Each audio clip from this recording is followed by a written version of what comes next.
Freedom. Can't live with it, can't live without it. Consistently used in most ideologies as the end goal or objective to any struggle, liberty is often considered as a fundamental right and, even more importantly, a passage to human flourishing. Freedom is good, right? But what if freedom has been perverted in some sense? What if the promise and realization of our liberty is merely a subtle mechanism for our oppression? Do we even want to be free? And how can I say these things without sounding like an edgy 14-year-old who just read Marx for the first time? Hopefully, the German philosopher Byung-Chul Han, in his book Psychopolitics, can offer us a more refreshing commentary on freedom. For him, freedom can be defined in two related ways. For one, he defines it as an interlude which the subject feels when passing between lifestyles or ideologies. This is a somewhat cynical approach to defining liberty, especially when we pay mind to the use of the term subject.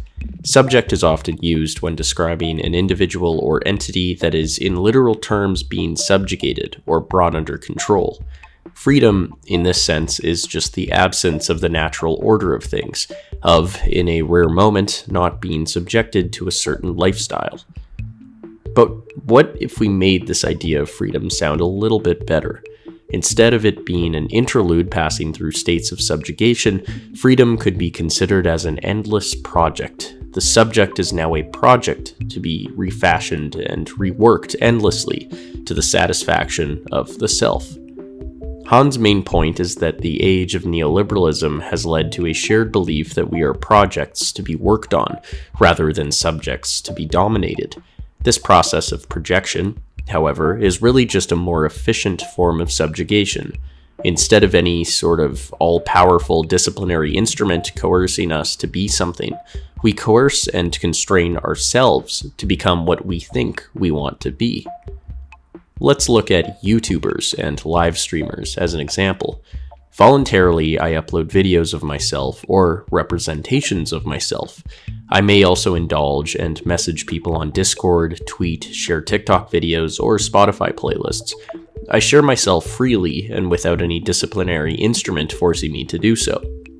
My online presence is a large chunk of my personal project.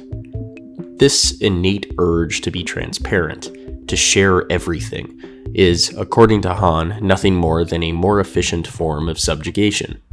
Namely, social media acts as a digital panoptica. The philosopher Jeremy Bentham first came up with the panopticon, a form of imprisonment which isolated inmates from each other and designed the prison so one guard could, at any point, see what everyone else was doing. This was seen as an efficient method for discipline, as everyone had to act obedient on the chance that they were being observed. YouTubers, and really anyone on social media, are now actively collaborating with the operation of the panopticon. Unlike Bentham's idea, we actually actively and voluntarily communicate with one another, and in doing so engage in voluntary self-exposure. Of our own free will, we put any and all conceivable information about ourselves on the internet without having the slightest idea who knows what, when, or what occasion. Data is now surrendered out of an inner need, the need to work on our project. Where does this need really come from? To understand this, we need to understand neoliberalism. And to explain neoliberalism, we need to explore Han's second idea of freedom that is a little bit more cheery. Freedom is to be among friends, to have a successful relationship with others. It signifies a relationship, as noted by the common root shared across Indo-European languages between the words freedom and friendship. This may seem strange, especially in capitalist societies where individual freedom is far more valued than this idea of self-realization through others. Why exactly? Neoliberalism relies largely on competition between individuals, which can become the antithesis of a friendly working community when taken to its extremes. Marx and Han both argue that individual freedom, that is, the freedom to engage in free competition, is simply a ruse to proliferate the exchange of capital. Individual freedom to compete is in the service of capital. In a disturbing analogy, Hahn sees the entrepreneur, the solitary individual who views all relationships as instrumental, as nothing more than a genital organ for capital. Really. He writes, "The freedom of capital achieves self-realization by way of individual freedom. In this process, individuals degrade into the genital organs of capital." He uses the example of how contemporary governments function to illustrate his point. Whereas individuals are ideally seen as citizens who take responsibility in the function of their society, they have, now in the age of capital, been trained to act as consumers rather than citizens. Notably, civic engagement implies a reduction in the freedom to compete. Everyone needs to act in their own self-interest, which is really the interest of capital, for neoliberalism to function. And so the entire system becomes reduced to free market concerns. Now politics is seen as a commodity or service to purchase through votes, rather than a dynamic system that relies on their civic engagement. Politicians, likewise, are trained to act as suppliers, who must deliver a product through satisfying their customers. The guise of satisfaction becomes the main concern of politics, and so emerges a consumer citizen who dispassionately complains and grumbles about a product they purchased. This he calls spectator democracy. This all sounds very Marxist, the commodification of politics itself.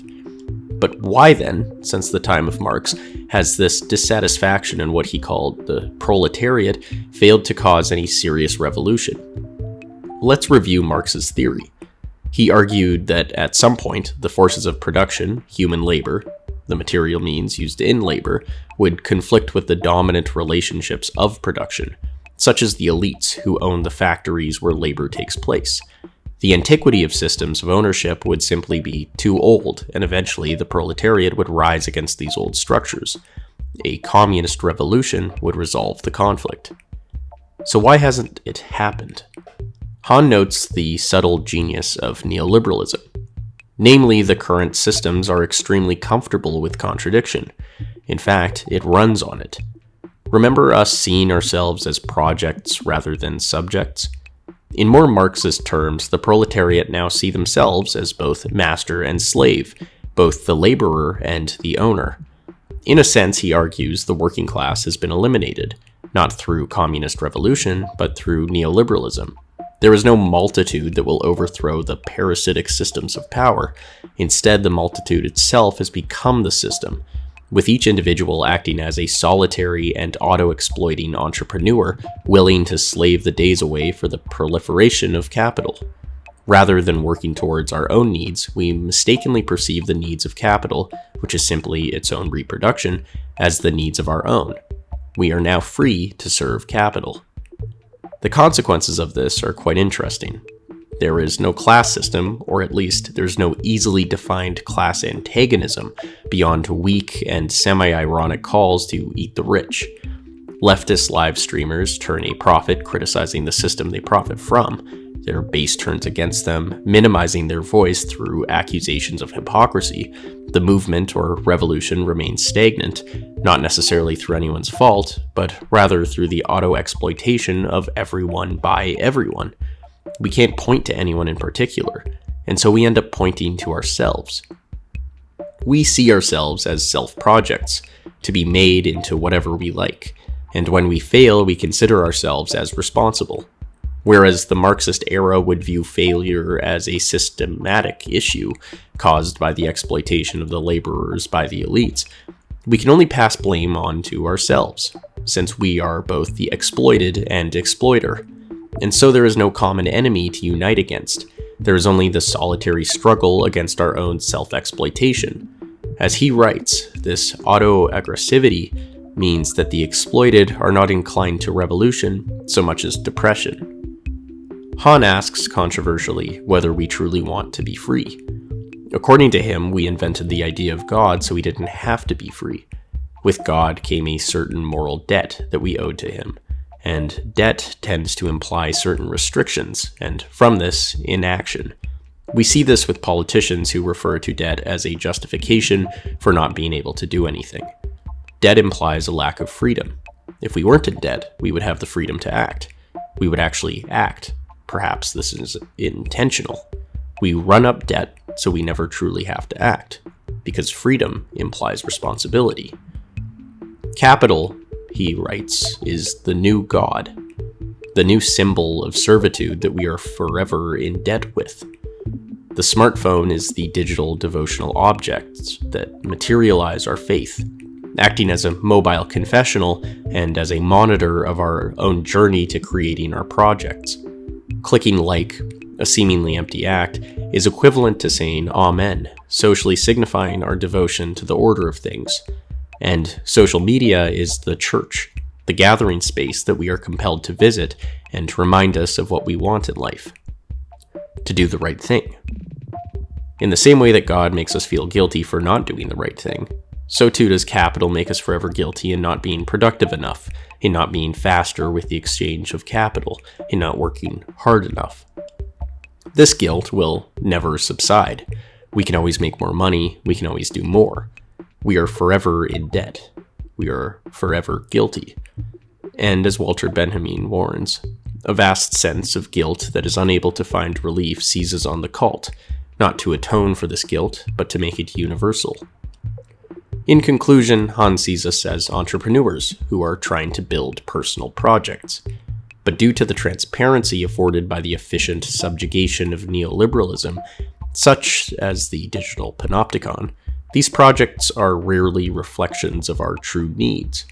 Instead, the collection of our data goes beyond passive surveillance to active steering us to believe that the needs of capital are really the needs of our own. In this sense, the future is closed. Without an open future, there is little space for freedom. And the more calculable the future becomes, the less likely we feel we can change it. The less free we appear to be able to change it. The very idea of free will has come under threat. And do we really even care?